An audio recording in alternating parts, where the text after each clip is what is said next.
With us, and from the American Conservative Union, Chairman Matt Schlapp. I want to ask you in the context, I look at the polls, we still don't have polling post-second debate, still don't have polling post this WikiLeaks, which is now even being revealed every day.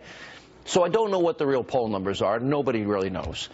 But you lived through this with Brexit. You saw the ups and downs in the polls there. There were people that were convinced no way that would happen. But it happened. Do you see similarities in this election? There are so many similarities. I mean, one of them is what we've been seeing here, which is the complete unity of the establishment, the media establishment, the political establishment, you name it. In the UK during Brexit, they all said that if you support Leave, you're some kind of xenophobic and you're a racist and you've got to be on the side of the EU.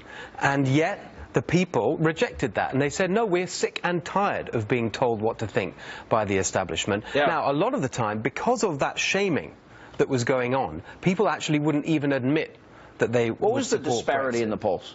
Well, just before the vote, I think even on the day, they were predicting, I think David Cameron himself was given a prediction on the day of the vote that he would win by about 5 points. And it turned out to be the other way, exactly. Yeah. So it was really far off. Now, I think the other thing that we're seeing with this is just the total cynicism of what's going on in Washington and with the Clinton campaign. And I think that also is something that will really get people fired up and angry. And as long as the focus can be on that, I think that there's still everything to play for in the election. Matt, there are those similarities. You got, look, the Republican Party establishment, they're against Trump.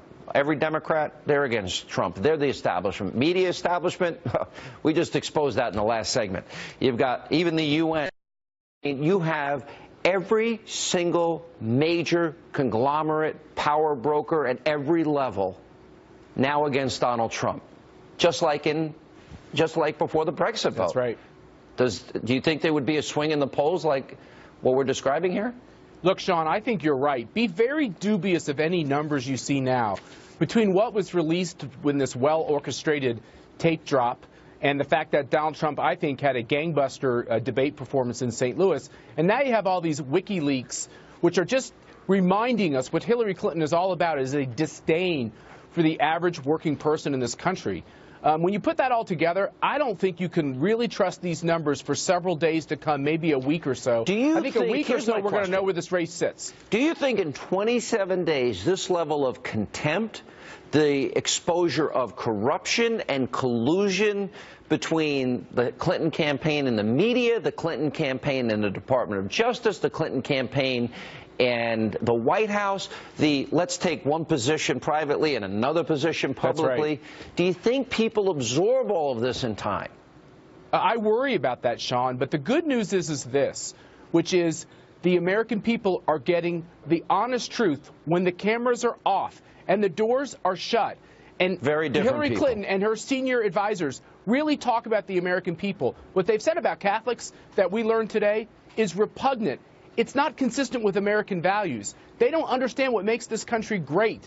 And I think if those are the themes that come out just broadly from these leaks, I think it sets into the voter why they want to make change. And Donald Trump is the candidate of that change. I got to roll. Thank you.